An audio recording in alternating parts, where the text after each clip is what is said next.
Para sahabat semua, apa kabarnya? Ada yang menanyakan, Habib itu kok hari ini baru dipermasalahkan. Kiai Haji Hasyim Asy'ari, pendiri NU saja mengakui keabsahan nasabnya Habib. Kiai Nawawi Banten, ulamanya yang tersohor sampai ke Arab Saudi sana, mengakui nasabnya para Habib. Kenapa seorang Imaduddin, ulama kampung hari ini, berani-beraninya menolak para klan Ba'alawi, menolak mereka sebagai cucu Nabi? Ya, kalau dulu Kiai Haji Hasyim Asy'ari belum melakukan penelitian terhadap para habaib ini, dan apa kepentingannya Kiai Haji Hasyim Asy'ari melakukan penelitian terhadap para habaib? Karena tidak melihat hal-hal yang perlu diteliti. Mungkin barangkali Habibnya waktu itu masih orang yang baik, tidak punya kontroversial, tidak punya sifat-sifat yang meresahkan, sehingga tidak mengundang keinginan untuk meneliti barangkali. Begitu juga Kiai Haji Nawawi Al-Bantani dikatakan tidak menentang para habaib, ya karena mungkin di zaman itu para habaibnya orangnya masih sopan-sopan, masih baik-baik, tidak ada keraguan bahwa mereka itu cucu Nabi. Kalau hari ini banyak orang yang meragukan mereka itu cucu Nabi karena dilihat dari sifat-sifatnya, dilihat dari ucapan-ucapannya, dilihat dari keilmuannya. Mereka berbicara sering tidak memakai dalil-dalil yang berlandaskan ajaran agama Islam. Mereka berbicara sering hanya menggunakan doktrin framing, ngeles.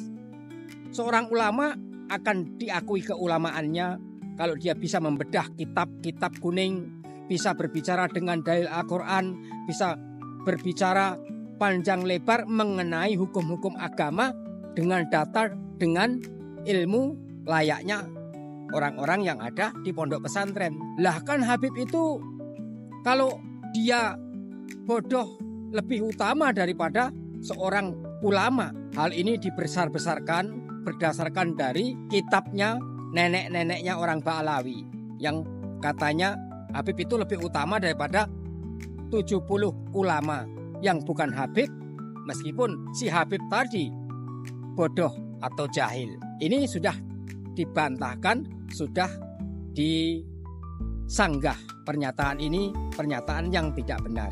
Kalau para habaib itu ahlul bait katanya. Sering kalimat ahlul bait itu menjadi senjata untuk menyembunyikan kekurangan, dipakai untuk menghimpun kekuatan, menjadikan bahan untuk mendoktrin. Ya, ahlul bait, kalau ahlul baitnya Nabi Ibrahim itu anaknya ada Ishak, ada Ismail, ada istrinya yang dua itu Siti Hajar dan Sarah, itu ahlul baitnya Nabi Ibrahim. Kalau ahlul baitnya Nabi Muhammad SAW, ya anaknya beserta dua cucu dan suami anaknya.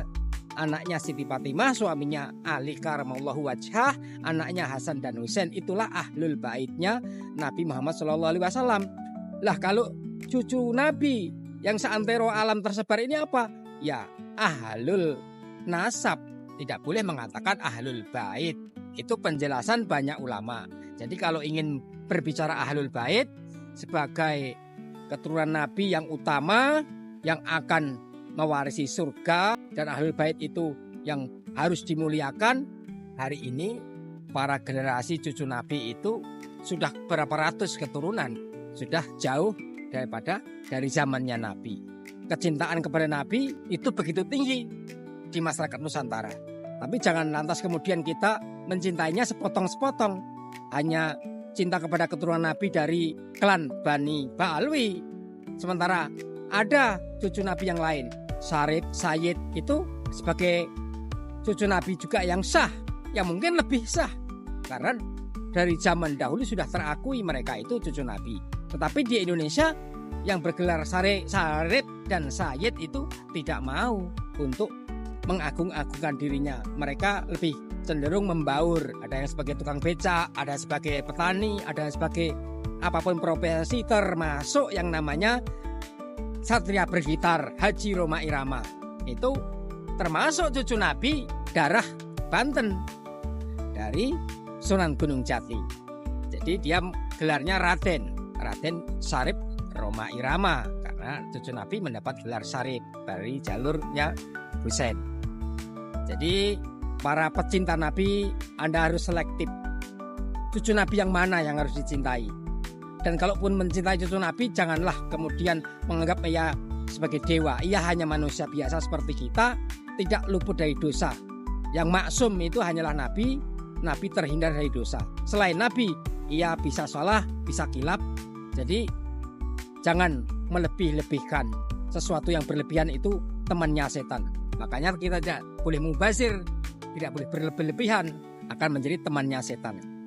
Inna mubazirina kana ikhwana sayatin. Sesuatu yang mubazir, temannya setan, berlebih-lebihan. Begitu.